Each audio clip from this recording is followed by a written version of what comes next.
But first, we're going to go to an investigative report Darren McBreen did, also an on-the-street report he did on the outbreaks. Let's check it out.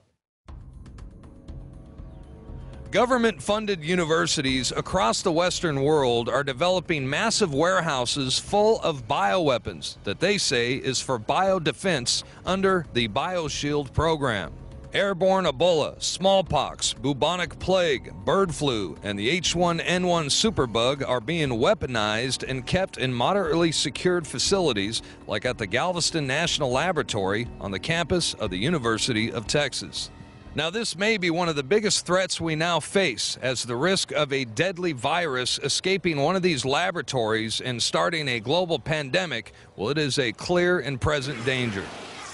Weaponized airborne Ebola, super weaponized viruses and bacteria that kill over 90%, 9 out of 10 people on your street dead. The National Research Council, which is an arm of the National Academy of Sciences, released a report concerning potential hazardous risk associated with the new multi-million-dollar infectious disease research lab currently under construction in Kansas. It's located only 120 miles west of Kansas City. It's called the National Bio and Agro Defense Facility, and even though it's a Level 4 biolab, which is the highest secured rating issued by the CDC, the expert panel found that there is nearly a 70% chance that a disease will escape the laboratory during its planned 50-year operational lifespan.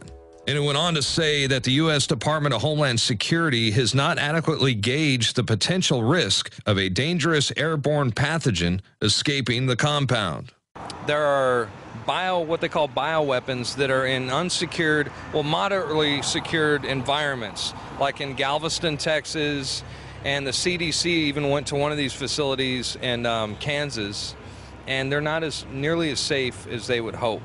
And they even said, the CDC even said the one in Kansas has a 70% chance of some dangerous virus getting released. I mean, what are the bylaws in keeping them safe? I don't think there's anything even designated to making sure that they're safe. It's such it's that gray area of the world that nobody really thinks about, but is. Yes. Like, so you think it's a clear and present danger that we should try to prepare for, something like that? I think everybody should always be prepared for anything. You know, it's like hope for the best, prepare for the worst. That's right. Can you imagine the awakening that's going to happen if they release those bioweapons? After we've warned people so much, God Almighty, I hope the next phases of what we've broken down don't happen. God Almighty, I hope they don't. But I know one thing, I'm sure selfish. I've sure gotten my family ready. Do you think it's wise for people that collect food and they have stockpiles of food and stuff like that just in case of emergency and have a place to go just in case something like this were to happen? I don't have anything stockpiled. I'm all about having weapons. I'm all about getting as much ammunition as you can getting it, because everybody's going to get crazy. They're going to want to get their hands on whatever sources are available: food, water, natural resources, anything to keep the normalcy of life continuing. That's why I'm out here on the streets. I want to learn some street smarts, and if it goes down, then I want to be able to find your way around it. Yeah. Now let me tell you something.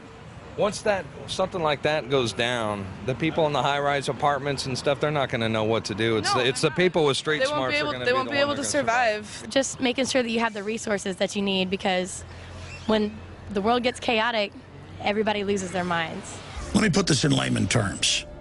A Level 4 bioweapons lab should be 3 floors under the ground, barbed wire fences, minefields, and machine guns, and a system that if the super germs get out, they pull a lever, alarms go off, and the whole place goes up in flames.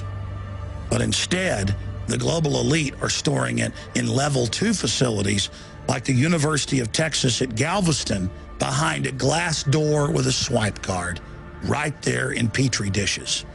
And they're doing this so that when they release it to massively reduce population, they can claim it was an accident.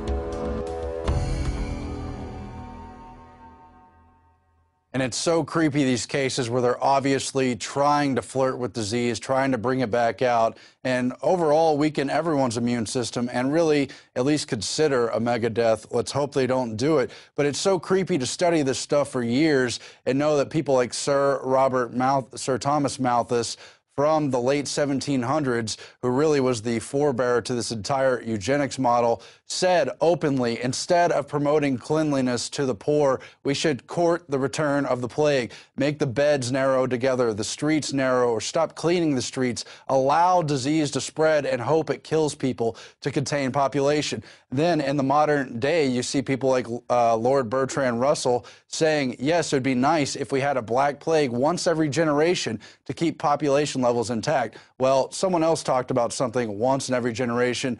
That was Thomas Jefferson talking about a new revolution to keep freedom alive once in every generation.